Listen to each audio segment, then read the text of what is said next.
Preview Indonesia melawan Arab Saudi. Partai yang akan digelar besok Selasa 19 November 2024. Ini bagaikan partai yang bisa dikatakan partai penentuan dari Indonesia sendiri. Karena dari 5 match Indonesia 3 poin, 3 draw, 2 kalah, dan saat ini berada di posisi juru kunci. Tetapi jika lo menang, jika lo menang selisih 1 gol aja, Indonesia akan poinnya 6 dan selisih golnya jadi minus 4. Minus 4 itu berarti di atasnya China. Karena China yang berada di posisi 4, poinnya 6 tapi dia selisihnya minus 8. Jadi lebih bagus kita. Ya.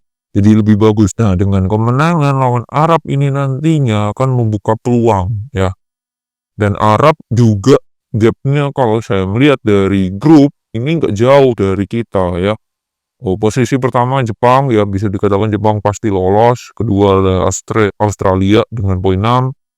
Arab poin 6, Cina poin 6, Bahrain poin 5, dan kita poin 3. Jadi ini persaingan di grup C ini masih sangatlah seru untuk memperebutkan posisi 2, 3, dan 4 gitu. Tapi kita harus realistis, ya. Peluang itu ada tapi kita harus realistis. Di mana Indonesia lolos ke fase ketiga ini, ya, Piala Dunia ini baru pertama. Dan ditambah nantinya kontestan di 2026 itu akan bertambah gitu. Jadi peluangnya ada. Akan tetapi, ya, ini akan tetapi kita harus realistis aja. Kita di fase grup ini itu rankingnya paling rendah. Pasti banyak yang berkatakan, wah tapi kan sudah naturalisasi banyak pemain Eropa dan bla bla bla bla. Benar, tetapi yang perlu diingat lagi, pemain-pemain tersebut itu bermain bersamanya itu belum lama, ya, belum lama. Jadi butuh yang namanya chemistry, ya, Contoh Martin Paes itu baru bermain 5 kali caps untuk timnas, ya. Debut pertama lawan Arab waktu itu, dan selanjutnya sampai kemarin lawan Jepang gitu, ya. Jadi peluangnya masih ada, dan harusnya kalau bisa memenangkan pertandingan, peluang itu akan terbuka lagi gitu untuk Indonesia. Cuman yang dihadapi ini Arab Saudi. Meskipun di partai pertama kita bisa mencuri 1 poin dari Arab di match pertama 1-1, ya. Yang perlu diingat, Arab ini ranking 59 dunia. Sedangkan kita jauh 130 atau 129 gitu. Jadi gapnya jauh banget itu. Satu itu. Yang kedua, pelatih yang awalnya kita bisa tahan imbang di Arab, itu Mancini sudah dipecat. Dan Arab ini kembali dengan pelatih yang menangani mereka saat Piala Dunia kemarin, yang sempat mengalahkan Argentina.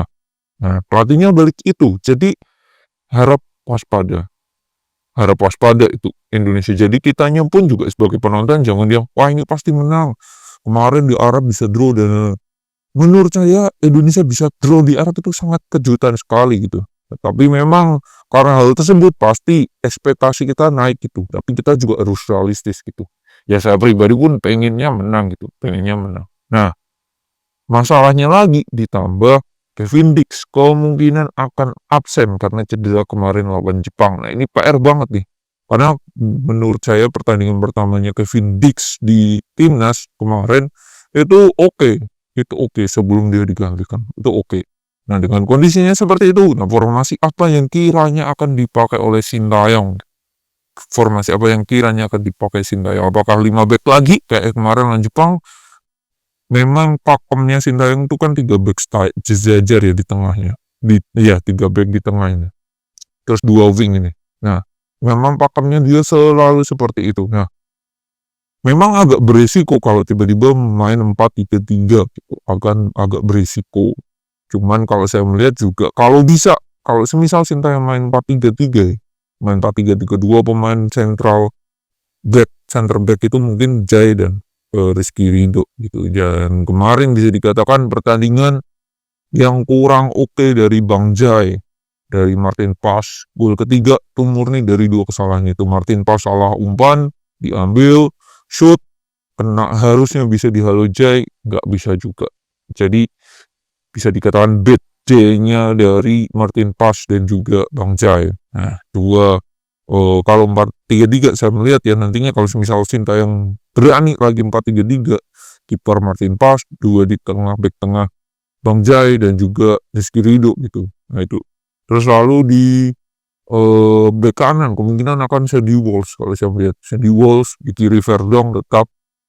Lalu 3 pemain tengah ya kenapa saya menilai 3-4-3-3 ini bisa dicoba ya karena Tom Hai ini secara secara visi oke, passingnya luar biasa, akurasinya, visi menyerangnya juga oke, kreativitasnya juga oke. Tapi kalau dia disuruh di defense lah, ya kurang, staminanya memang kurang. Jadi butuh pemain yang bisa box to box dan satu DM. Nah kalau saya melihat box to box itu memang ada di kiri Ivar Jenner ya, kemarin absen karena akumulasi kartu kuning. Nah, DM nih Nathan, nah cuma Nathan kemarin kurang oke gitu, kurang oke. Tapi kalau yang dipasang di situ Jordi Amat sama aja fisiknya juga kurang oke. Kalau dia dipasang Kambuaya bisanya box to box gitu, tidak se-oke kalau dia DM gitu.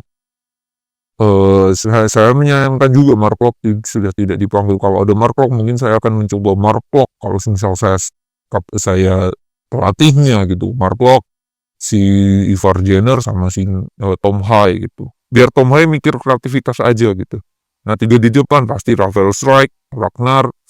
Satunya ini mungkin antara Marcelino atau ya debutan. Menurut saya perlu dicoba lagi main. Nggak debut juga sih karena sudah bermain waktu lawan Bahrain. Eliano karena kemarin disimpan dia. Nah disimpan di bench aja enggak. Nah ini patut dicoba gitu karena Rafael Strike menurut saya kemarin lawan Jepang nggak kelihatan. Witan pun menggantikan juga nggak kelihatan gitu. Ya itu perlu dicoba lagi. Itu kalau 4-3-3. Kalau 5-3-2 kalau 3-5-2. Kalau 3-5-2 lagi 3 back di tengah. Ya mungkin Hapner, Ridho, Jai udah pakem lah ya. 5 pemain 3-5-2 5 pemain atau 3-4-3 biasanya Sintayong wingnya mungkin siapa kiri Verdong tetap, yang kanan mungkin Sandy atau bukan Yakob pasti kemungkinan di depan kayak kemarin lawan Jepang oke juga dia. Yang mungkin wingnya ini si Sandy lagi. Sandy 2 pemain yang mungkin si Ivar dan juga si Tom. 3 depan ya Yakob, saya melihat ya Yakob atau Eliano. Atau mungkin Strike dicadangkan, Eliano, Jakob, dan juga Ragnar. Itu perlu dicoba juga sih. Jadi itu tidak ada pemain yang sangat spesifik, pasti main. Kalau saya melihat yang pasti main hanya beberapa kayak Verdong, Martin Paes, Jai, Ridho, Tom Hai. 5 pemain ini wajib lah ya untuk dimainkan. Sama Ivar lah ya. Sama Ivar 6. Kalau yang lainnya mungkin bisa diganti di rolling dan lain-lain. Karena tidak ada yang sangat spesifik. Krusial banget ya. Rafael kemarin juga kurang juga kalau menurut saya. Yakob yang oke, Ragnar juga so-so biasa aja. Jadi itu ya. Nah, bisa dikatakan ini partai yang sangatlah krusial banget untuk Sintayong. Partai yang krusial dan nantinya nextnya Maret kita baru main. Tapi baru main pun away dulu lawan Australia. Nah itu juga berat. Baru home lawan Bahrain. Dan cerita kalau kita home dulu lawan Bahrain. Nah itu kita bisa mungkin ambil poin lagi. Nah cuman ini agak berat. Peluangnya menurut saya ditentukan ini lawan Arab. Dan kemarin ada sedikit trading topik. Misalkan Sintayong out. Kalau saya melihat hal itu is joking gitu. Bahkan kalaupun Indonesia nggak bisa lolos ke putaran keempat, rank 5 atau rank 6, Sintayong itu menurut saya pribadi wajib dipertahankan. Sintayong wajib dipertahankan. Karena dia masih ada proyeksi Piala Asia. Dan perlu dicatatkan lagi, ya Indonesia baru kali ini 2 kali back to back Piala Asia. Kemarin lolos ya lewat kualifikasi dan ini lolos lagi karena sudah ini nanti 2027 main lagi di Piala Asia karena sudah lolos di round 3 ini otomatis. Nah itu baru ini loh, baru ini. Sebelumnya Indonesia lolos Piala Asia itu karena jalur tuan rumah. Nah, jadi terus lama lagi gitu. Jadi alasan apa gitu kalian menganggap Sintayong out ini dana naturalisasi dana itu chemistry bos, itu chemistry gitu. Dan yang kedua yang tidak segampang itu juga menyulap Indonesia langsung bisa menang terus gitu. Dan kemarin lawan Jepang pun harus realistis juga kalian. Jepang rank 15 dunia gitu. Tuh kalian harus paham juga gitu. Akan ya Jepang itu levelnya udah beda gitu. Indonesia memang bagus gitu, tapi bagus dibandingkan sebelumnya. Bagus dibandingkan sebelumnya. Dengan tim lain gimana bersaing kita di grup C? Ya mungkin biasa saja gitu.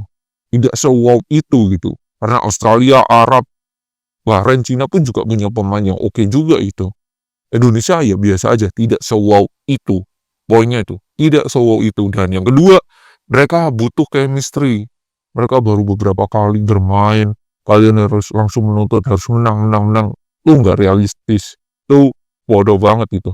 Gaungan stay out itu, ya, menurut saya hal yang buruk ya. Cuman memang kita akui Sintayong punya kesalahan. Apa? Contoh, Eliano dinaturalisasi karena dia. Tapi di bench aja tidak dimainkan dia. 2 match tanpa ada di bench. Lawan China dan lawan Jepang. Di bench aja tidak dicoret berarti. Nah itu kan menurut saya aneh itu Sintayong. Gitu. Kalau menurut saya nantinya starting 11 yang akan ditayangkan atau ditampilkan Sintayong di awal pasti akan beda lagi. Karena Sintayong ini punya punya kebiasaan startingnya tuh pasti beda-beda. Nah itu. Nah patut disimak nantinya, tapi menurut saya Indonesia kalau pengen lolos Piala Dunia wajib menang. Kalau pengen lolos wajib menang untuk membuka yang namanya asa atau peluang itu. Ya kita lihat besok seperti apa permainan Arab.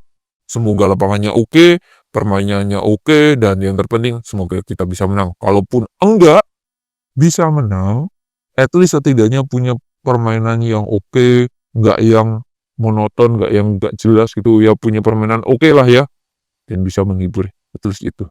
Jadi itu saya pun berharap Indonesia bisa menang, tapi kita realistis, kalaupun nggak menang ya wajar, nggak usah digaung-gaungkan bla bla bla bla bla gitu.